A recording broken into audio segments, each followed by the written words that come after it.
Hey friend, welcome back to the KJ Lifestyle, where we talk about the real, raw, and sometimes random things we go through as we grow, heal, and step into the life God is calling us to live. I'm your host, KJ, and I'm so glad you're here. In today's episode, we are going to be talking about something that I've been struggling with for a while now. It's one of those heart to heart topics that I think many of us quietly wrestle with, especially if you're a content creator, a dreamer, or someone who's just trying to figure things out, whatever your lane is. And this is about showing up for yourself even when no one else does. Let me take you back to the year 2020, the start of the KJ teacher. If you've been following me since then, you'd know it wasn't meant to be anything big. It started out as a YouTube channel where I could upload educational videos for my students and for my co-teachers as well during the pandemic. During that time, online classes were new, everyone was adjusting, and I just wanted to contribute something to make things a bit easier for my students and my fellow teachers at the time. It also served as an outlet for me to use all of the creative energy that I used to pour out in making lesson plans, PowerPoint presentations, games that I used to do every day in the classroom, and then now I can't because, hey, it's the pandemic. And because that was my initial reason, I didn't really care about how many subscribers I had. I wasn't after the algorithm, and I wasn't thinking about growth or being popular. I was just showing up. But you know how it is when you enter the world of social media, especially as a content creator. You start off thinking you're just helping, just sharing. But then the numbers creep in: likes, comments, shares, and views. It becomes so easy to measure your worth by those numbers, even without meaning to. And I remember the first time one of my Facebook posts gained a lot of traction. It was a post about how teachers are human too, that we are also adjusting, also tired, and also trying our best.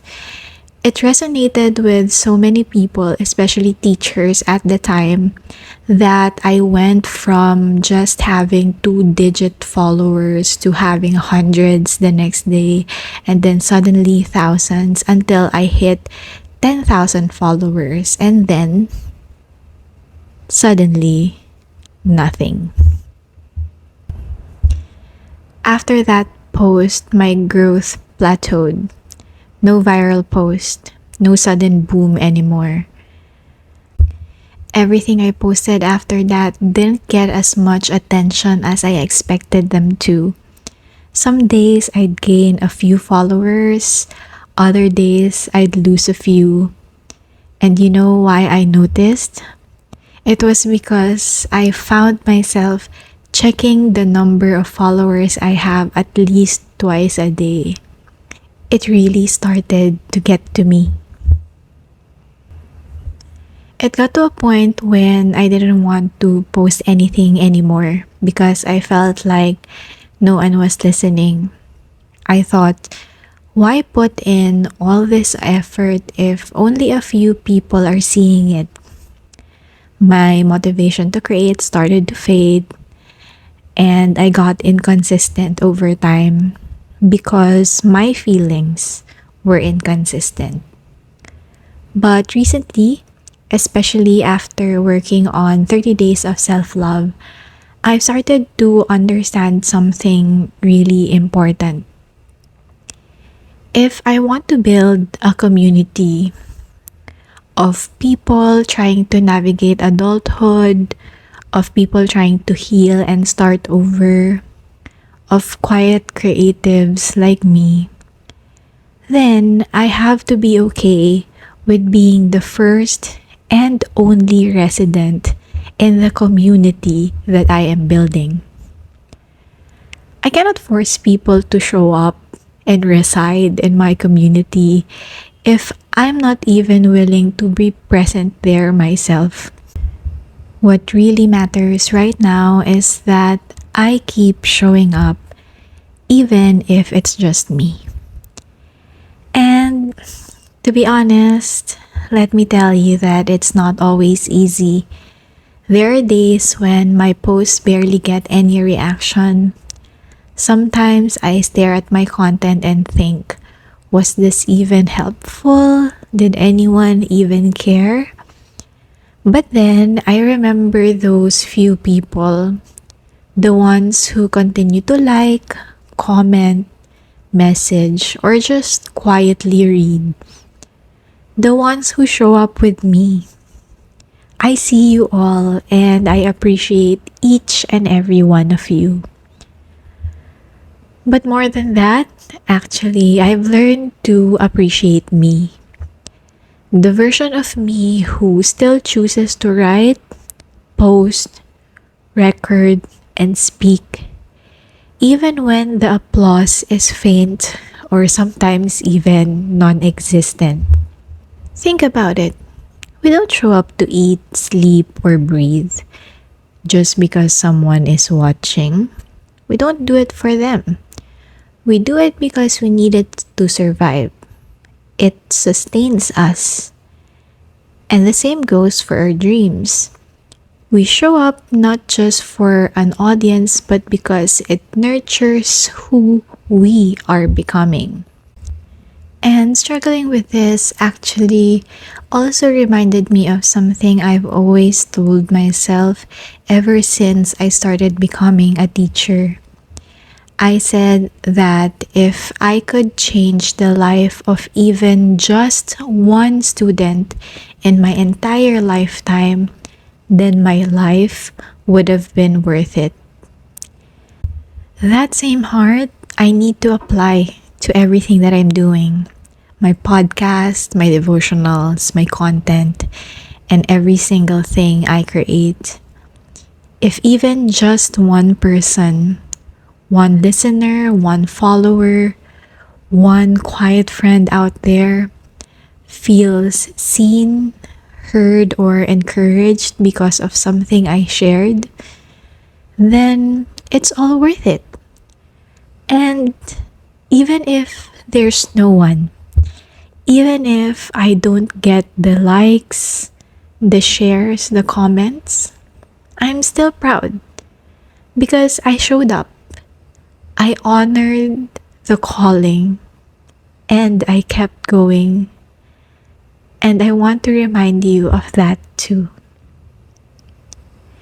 Maybe you're also creating something and it feels like no one is noticing. Maybe you're pouring your heart into a dream and you're questioning if it's worth it or if it ever is going to happen. Maybe you're praying for a breakthrough that still hasn't come. Friend, let me say this to you clearly and let me hold your hand while I'm saying this. You are not invisible. Your effort is not wasted. Your voice matters, and you are making progress even when no one is clapping for you. So keep showing up for yourself. Keep posting that video. Keep writing that blog. Keep planning that business. Keep learning that skill. And keep dreaming that dream. Because someday, the people who are meant to find you, your story, and your heart will come. And they will thank you for not giving up. But until then, be okay with being the only resident in your community. For the meantime, decorate your space, water your garden, speak to the silence as if it were your friend because it is. And maybe this is where faith really kicks in. Because showing up without an audience is an act of faith. Believing that what you're doing matters even before there's any visible evidence. Believing that the seed you planted will bloom in its time, even if right now all you can see is the soil. At the end of the day, it won't matter how many people clapped for us, how many likes we got, or how many followers we reached. What will matter is whether God was pleased with us. So, it's not really that we don't have an audience. It's just that what really matters is the audience of one. So, if you feel unseen today, remember that you are never really unseen. Your Father in heaven sees you. He hears you. He delights in you showing up, even in the small, hidden things. When you create, create for Him. When you serve, serve for Him. When you show up knowing that even if no one else notices, God does. And His "well done, my child" will always be worth more than 1,000 claps from people. And that's it for today's episode. Thank you for listening all the way through. If this episode resonated with you, please don't forget to follow this podcast, leave a rating or review, and share it with someone who might need to hear this too. You can also find the KJ Lifestyle on Facebook, Instagram, TikTok, and YouTube. I'd love to connect with you there. And as always, this has been your girl KJ. Until next time.